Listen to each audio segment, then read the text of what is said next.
BFM Business et 01 TV présentent De quoi je me mêle ? François Sorel. Le retour de quoi je me mêle. Vous le savez, chaque semaine, nous sommes là, chaque fin de semaine, chaque week-end pour votre rendez-vous dédié à la tech que vous retrouvez sur 01 TV, bien sûr, la chaîne, sur les principales box opérateurs, sur 01net.com, sur la chaîne YouTube, et le week-end donc sur BFM Business, à la radio, à la télé.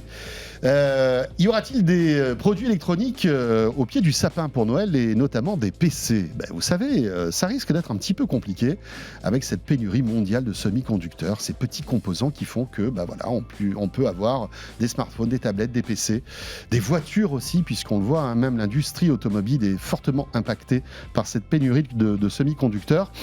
On va parler de ça avec mon invité, puis on va parler aussi des nouveautés dans le monde du PC. Ça bouge du côté de chez Acer. Et à cette occasion, j'ai le plaisir d'accueillir Karim Ouayoun. Bonjour Karim. Bonjour François.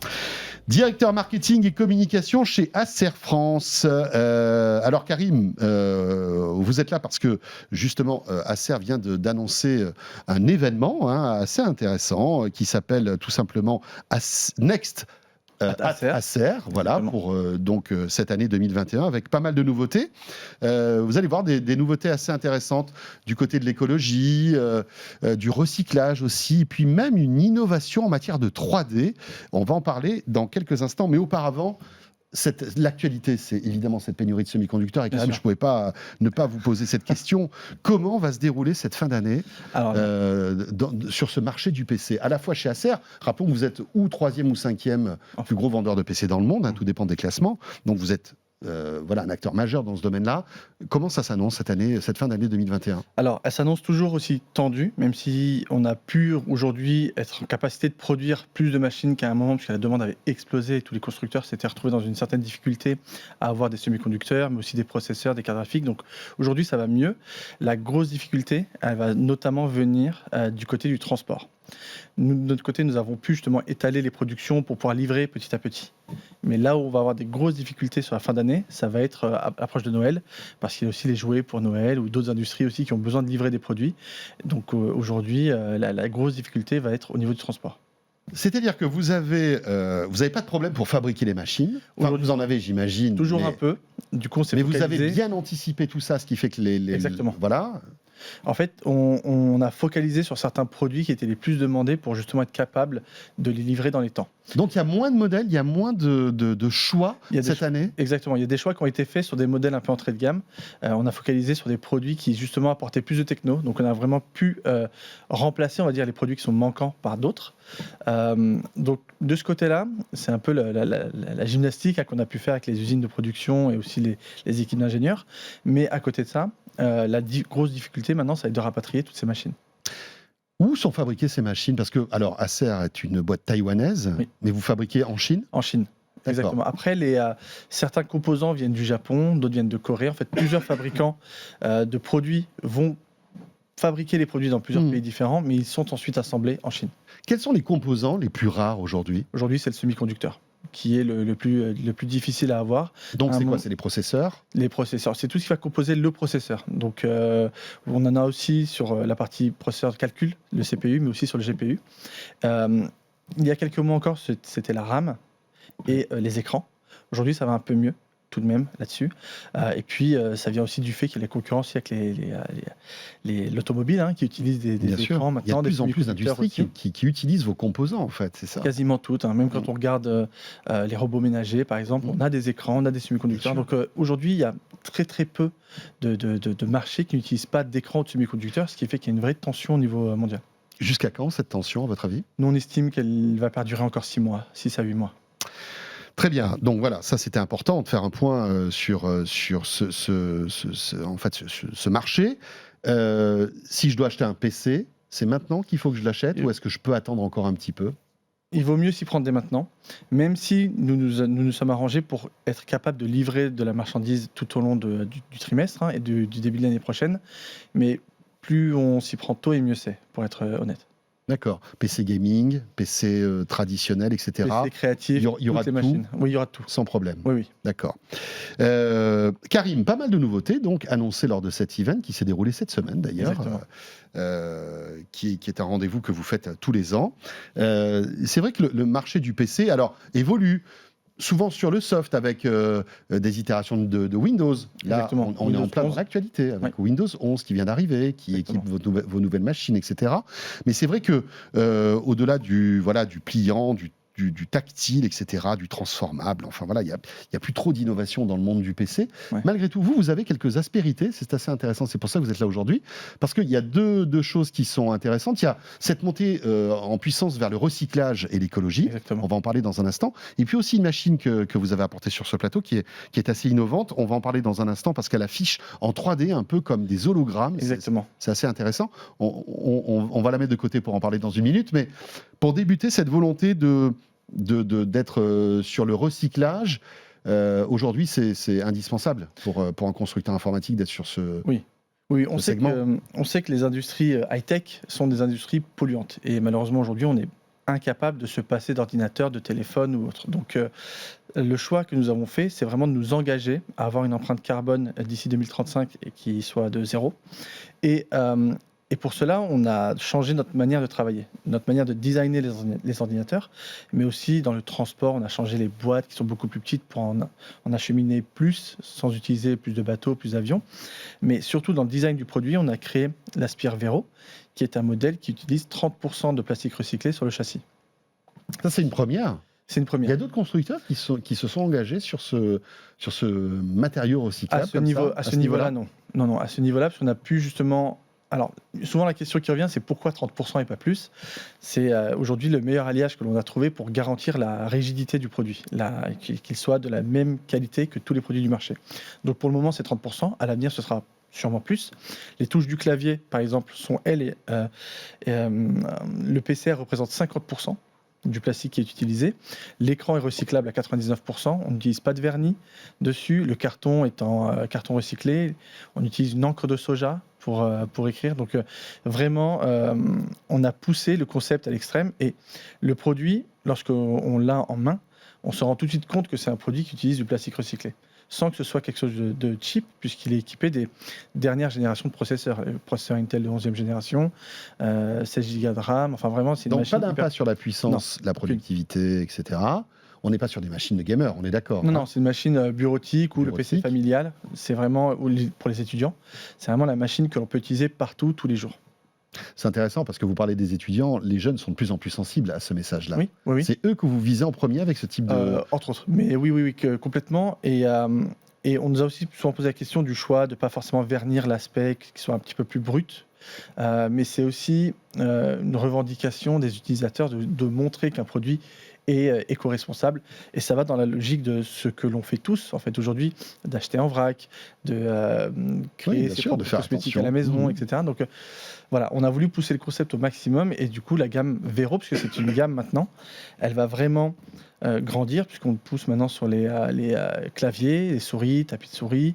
On a aussi créé une gamme plus professionnelle à l'encontre des entreprises ou des administrations qui équipent des flottes de salariés. Et j'en ai pas parlé, mais pour l'Aspire Vero, on utilise des vis standards. Alors ça peut paraître bizarre de le citer, mais aujourd'hui, très souvent, ce sont des vis un peu spécifiques pour la réparation, qui rendent les réparations difficiles, ou en tout cas, d'ouvrir un ordinateur pour y changer les composants, plus difficile pour le grand public. Et nous, on a vraiment pris le choix de mettre des vis standards pour que chacun puisse l'ouvrir, remplacer de la RAM, remplacer un disque dur si besoin. Donc on revient à quelque chose de beaucoup plus standard, en fait. Exactement. L'idée, c'est que... Avec une impasse sur le design, c'est-à-dire qu'il est un petit peu plus épais, il n'est pas... Même pas. Il n'est pas plus... Même pas. D'accord. Il rentre dans les catégories des ultra fins. Il fait 1,4 kg, donc il est dans le poids des ordinateurs. Mais c'est pas la machine, on va dire, c'est pas le canon technologique de chez Acer. Vous avez fait des machines qui sont beaucoup plus légères, bien sûr, beaucoup plus fines. On arrive à aller etc., beaucoup plus loin dans la finesse, mais là, on a vraiment fait le choix de se dire on a une machine qui est équilibrée, performante et qui en plus contient du plastique recyclé. Et derrière, qui a une empreinte carbone jusqu'à 30% moins élevée qu'un ordinateur classique. Intéressant. Plus cher ou pas qu'une machine standard normale? Non, on est dans les prix du marché. On est dans les mêmes prix du marché. Pour un Core i7, on est aujourd'hui à 1 149 €. D'accord. Et on a mis en place une offre, justement, on incite les personnes à ramener leur PC qui est obsolète et on déduit 150 € sur la machine. Pas mal. Même si c'est un vieux PC tout... Même s'il ne fonctionne pas, on le récupère. L'idée, c'est vraiment de le recycler ou en tout cas de le remettre en état pour pour le confier à des associations ou autres. Ouais. Très bien. Alors ça, c'est la première nouveauté intéressante, hein, c'est une stratégie très intéressante. Et puis, il y en a une autre qui est beaucoup plus technologique, on va Oui. dire, Oui. avec la 3D qui arrive sur un PC portable, un laptop. C'est cette machine que vous avez apportée. Qu'est-ce que c'est exactement? Alors, c'est le Concept D, qui est la gamme chez nous pour les créateurs. Et en fait, le Spatial Lab, c'est une technologie qui est basée sur 2 caméras qui vont suivre nos yeux. Et en fonction de là où on place notre regard, déplace 2 écrans qui vont être capables de créer de la 3D. Alors, on a tous une expérience avec la 3D avec les lunettes. Là, c'est beaucoup plus poussé. Et surtout, on a vraiment les éléments qui sortent de l'écran et qui apparaissent au-dessus du clavier. Et la grosse nouveauté... C'est-à-dire qu'on a vraiment l'impression que l'objet sort de l'écran. Exactement. Quand on fait des démonstrations, on a Comme tout le temps... quand on est au cinéma avec des lunettes 3D. Exactement. Et ce dont on se rend compte, c'est qu'à chaque fois qu'on fait la démonstration, on a un public qui essaye de toucher pour voir si la 3D sort vraiment de l'écran. Et en fait, on adresse ce type de produit au métier de la création. Ceux qui font par exemple du film 3D, pour voir, parce que dans le passé, on travaille sur son film, ensuite on l'exporte, on regarde sur une autre machine le rendu en 3D, ça fonctionne, puis on revient encore sur la machine pour travailler, et on perd du temps. Là, l'idée, c'est que ceux qui travaillent dans ce type de métier peuvent travailler dessus, voir en 3D instantanément, et retravailler dessus ensuite. Et ça fonctionne de manière absolument bluffante. Donc la technologie, là, ce sont ces caméras qui analysent en fait le regard en temps réel. Exactement. Ça doit être un truc de Quand dingue. on bouge Ça. sa tête aussi, les écrans se déplacent. En temps et ça réel, permet de bouger. Exactement. parce que c'est détecté par les caméras. Exactement. Tout est fait à la volée, c'est calculé par la partie graphique et le processeur. Le jeu vidéo, ça va être sympa là-dessus, non? Ça fonctionne très bien, puisque justement le moteur Unreal, qui est utilisé dans 90% des jeux aujourd'hui, est 100% compatible et utilisé justement sur la démonstration. Donc, parce que là, aujourd'hui, vous vous adressez aux créateurs, mais est-ce qu'on peut imaginer que demain, ce type de technologie puisse devenir un standard sur des PC gamers pour avoir cette notion d'immersion 3D? Oui, alors complètement. Après, ce dont on se rend compte, c'est que les joueurs, lorsqu'ils sont dans un esprit un peu compétitif, n'utilisent pas de 3D. Oui, parce que la ça perd différence de champ, voilà, ça perd la latence un petit peu aussi, etc. Exactement, et puis même pour eux... Vous-même, vous êtes un sacré joueur, d'après ce que je peux comprendre, mon cher Karim. Oui, encore. Plus aussi bon qu'avant, mais on essaye. Mais disons que voilà, l'œil, et là c'est plus une caractéristique humaine, faire le focus entre l'arrière-plan et le plan, c'est très difficile. On perd du temps, alors que d'autres joueurs en face ne font pas de 3D, et là ça va beaucoup plus vite. Donc les joueurs qui sont un peu compétitifs n'utilisent pas de 3D. Oui, mais pour le grand public, pour le plaisir, pour le plaisir, exactement, ça peut être super. un jeu de voiture, Un jeu de voiture, c'est impressionnant. On a la voiture qui est à l'extérieur, on a des éléments de décor qui sortent, c'est vraiment bluffant, oui, bien sûr. C'est une petite révolution, ça, non, dans le monde du PC? Vous êtes les premiers à sortir ça? Oui, c'est une technologie exclusive. Donc ça veut dire qu'on la trouvera que chez Acer, ou est-ce qu'à terme d'autres constructeurs pourraient avoir un système similaire? Oui, l'idée c'est ensuite d'ouvrir cette technologie à d'autres univers. Pour le moment elle est exclusive chez nous, mais je ne suis pas certain qu'elle reste très longtemps exclusive, et on va très probablement la proposer à d'autres constructeurs dans le futur. La 3D, c'est un peu casse-gueule aussi, hein. On voit qu'il y a eu beaucoup d'échecs concernant la 3D, la télé 3D, Oui. il y a eu même eu des smartphones 3D. Oui, c'est pour ça que ce type de produit, vraiment, on ne l'adresse pas au grand public aujourd'hui. Il n'y a aucun intérêt dans le sens où il y a déjà eu des exemples de 3D qui n'ont pas fonctionné, les télés et autres. C'est vraiment une technologie que l'on adresse à des métiers de la création. D'ailleurs, on l'a mis sur une machine Concept D parce que ce sont les machines qui sont dédiées aux créatifs, Bien avec sûr. un écran certifié Pantone, des technologies justement dédiées à leur utilisation. Et on veut être vraiment très clair sur le message. Ça va vraiment apporter une plus-value à ceux qui travaillent dans des domaines qui réalisent des pièces industrielles ou ce genre de choses. Avec un prix, j'imagine, au diapason par rapport à toute cette technologie. Ça coûte Oui, cher, ce type de machine? On va être sur des machines aux alentours de 4 000 €, puisque derrière, on a aussi un écran assez bien sûr, inédit, innovant. jamais vu, innovant. Une carte graphique, ça va être de la Quadro RTX. Donc là, on est sur des machines très, très, très haut de gamme. Une dernière génération de processeurs, beaucoup de RAM. Donc, Karim, dernière question. L'actualité, c'est Windows 11 aussi. Oui. Est-ce que Windows 11, évidemment, est compatible avec tous les PC assez récents? Oui, bien sûr. Ça c'est clair.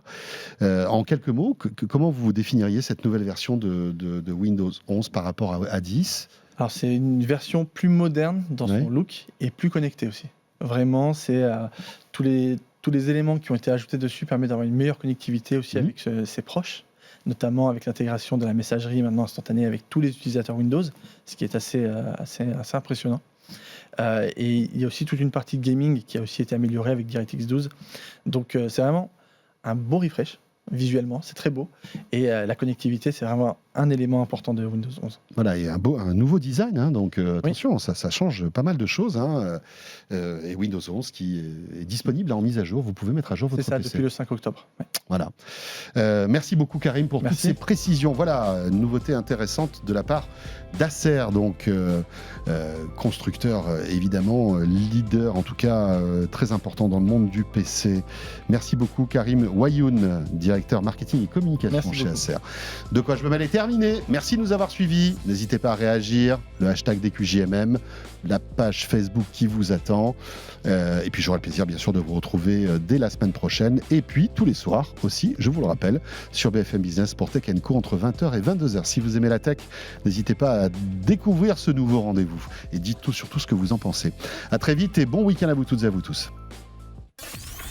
De quoi je me mêle sur BFM Business et 01 TV.